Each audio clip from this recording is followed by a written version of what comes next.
Welcome to the Jeremy Mullins podcast, where we take a deep dive into different educational topics to help you optimize your life. I'm here today with Mr. Monte, my partner in crime and coach inside of the First Form app.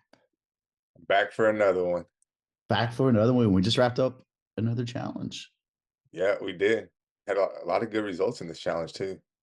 Lots of good results. It's I don't know, frustration wrapped in like gratitude at the end of a challenge, right? Because I want to see and I expect to see results in every single person. And I don't know why I say this after 20 years of coaching, like eh, saying I expect it, because it comes down to, unfortunately, 30 to 40% of people who start wellness journeys will have success on that first try, right? And we know a lot of people come back a second, third time and end up having success, but it's just frustrating to see, like, some of the obstacles, what people perceive as obstacles that they're not overcoming.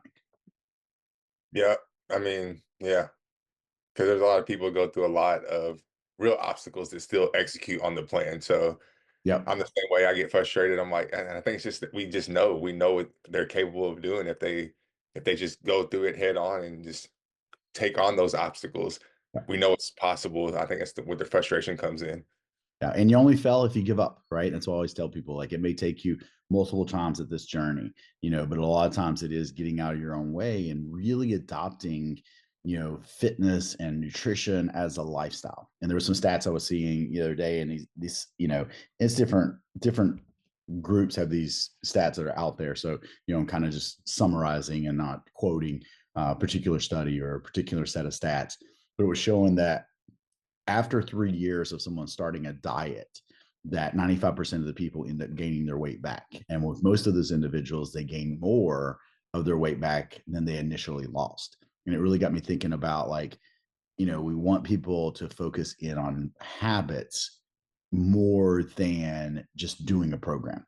And I will say that we're seeing this trend a little bit more as we're setting up the app into, having people break it down. Yes, there's 4 challenges a year, but we break it into 4 quarters of the year, which is pretty straightforward, right? Hey, there's 4 quarters in a year. We're going to wrap our education, kind of start our education at the beginning of a quarter, wrap it up towards the end, restart the cycle as we have new people coming in. But I am seeing, a lot more people have a little bit of success or just not gain weight, maybe, and then come back the next quarter and have really good success. So that is one change that I've seen that I'm really excited about and positive about, is seeing people struggle, give in to some of those obstacles, right? But not give up. And then we likely, like I said, see them have really good success in the next quarter. Yeah, agree. It's like the seasons of life that we talk about. So we can, like you said, we see them come in, they crush it for 8 weeks and kind of just, like you said, maintain in that downtime and give themselves kind of like what I would say, like a little break, and then come back and get after it. So it's like they get after it, calm down just a little bit, and then go after it again. And we see that lifestyle side of things. It's like they don't have that fall off to where they go way far backwards. They maintain and then come back in, and then that progress is just amazing when you see it over, a year's time.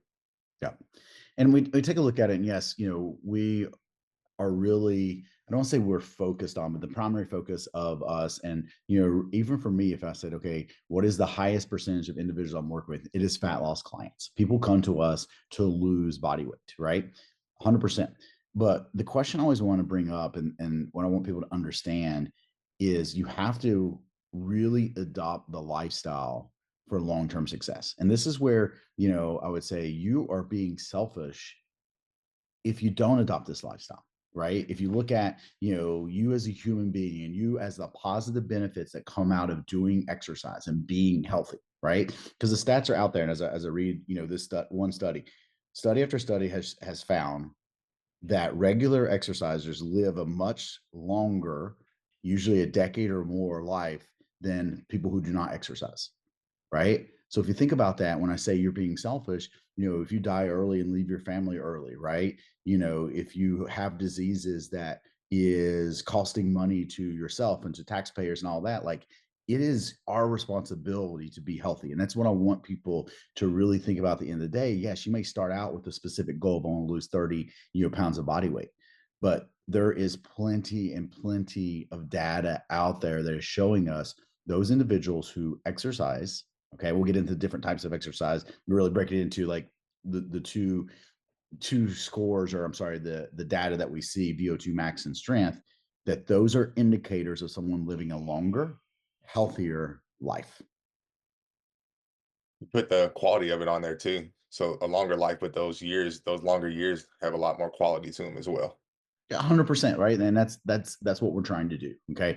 So I want, you as a listener to understand that, it's not about short term, what can we get to in 8, 12 weeks. It's about developing the habits and adopting the lifestyle that is going to help you live, as Monte mentioned, a higher quality of life longer. Right. And that's what we all should want, right? We should want to be healthy. We don't want to be a burden on, our family members, on society. We want to take control of our health and of our life. So, the two things we were looking at, I mentioned earlier, was VO2 max. So there's a bunch of data out there that's showing that, the higher VO2 max is as you age, the longer, healthier, better quality of life you have. Okay. And the cool thing about that was it wasn't like a super high VO2 max. And we're not saying that you need to go out and get it measured, and have this number. It's the fact that it's maintaining and not dropping way off in life. Right. So what we're seeing is those who do regular cardiovascular activity and maintain that cardiovascular activity as they age live higher quality of lives. Now I'm going to do a separate podcast on that because we want to focus on the other aspect of it, which was those individuals who have more muscle tissue and more strength with the muscle tissue. I want to point that out, right? So it was kind of a combination, that it is strength plus muscle tissue also live longer, healthier, and better quality of life as they age. Okay. And I think that's important for us because we harp on resistance training being very important inside of a fat loss program. And here it is being important for us to maintain not only during a fat loss program, but maintain for life. Now you got a lot of people asking you, what is the best way to gain muscle tissue?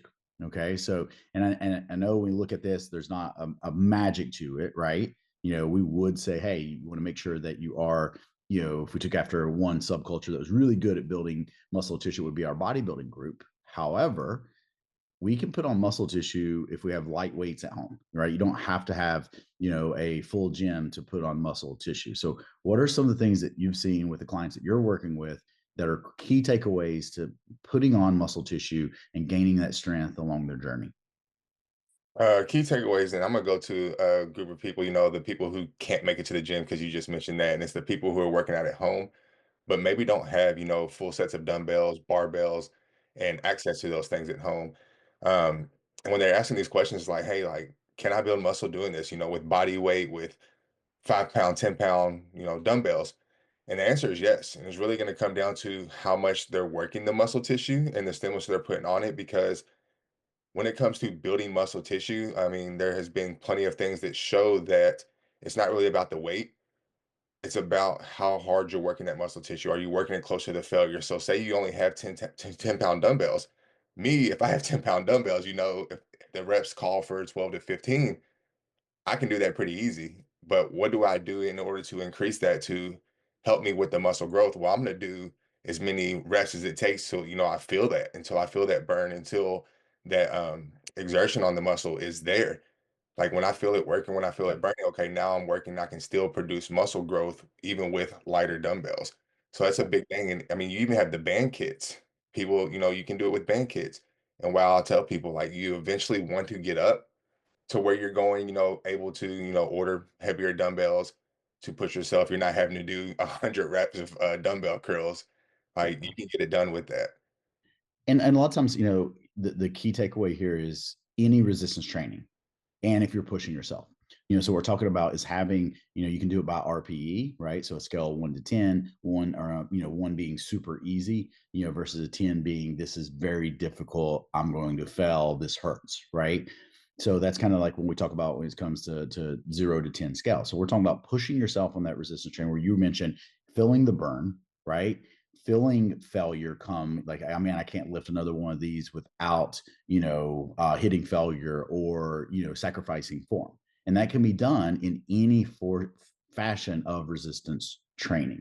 So the key is to have resistance training. You want to gain muscle tissue, you want to gain strength so that you have that quality of life for longer, then do resistance training on a regular basis, right? Now, if you're coming into it, yes, you want to put on muscle tissue, definitely want to work up to where you're lifting heavy weights, once again, in that 12 to 15 range, right? So that is where you would want to go to, but it doesn't mean, right? Because we see this all the time. People are like, well, Jeremy, I don't have that amount of weight at home, so I might as well not even do anything. And I'm like, no, no, no, no. As you mentioned, you just might have to do a lot more reps to stimulate that response of that fatigue, that muscle breakdown in order to build the muscle tissue back up. Now, a couple things I want to read here. I got notes down on. So, a 10-year observation study looked at roughly 4,500 subjects aged 50 and older. And they found that those with low muscle mass were 40 to 50% greater risk of mortality than the controls. All right. So, think about that. Low muscle tissue, you're at a 50% chance to dying early than having more muscle tissue. Further analysis revealed that it's not only the pure muscle mass that matters, but also the strength of those muscles and the ability to generate force, right? So, yes, muscles are cool, they look good, all that stuff, but it's also the ability of the individual that's coming out of that, right? We look at a lot of injuries that happen in older clientele and older individuals. It's done by just doing normal household or daily activities, right? So there's an accident, and a lot of that is based on balance and stuff like that. But I would argue balance goes away a lot because strength and mobility goes away. And if you're functional and I'm sorry, you're doing these daily functions, these daily activities on a daily basis with resistance training, you're going to maintain that strength. You're going to maintain the ability to maintain your balance and that mobility that comes along with it. Last part of my notes.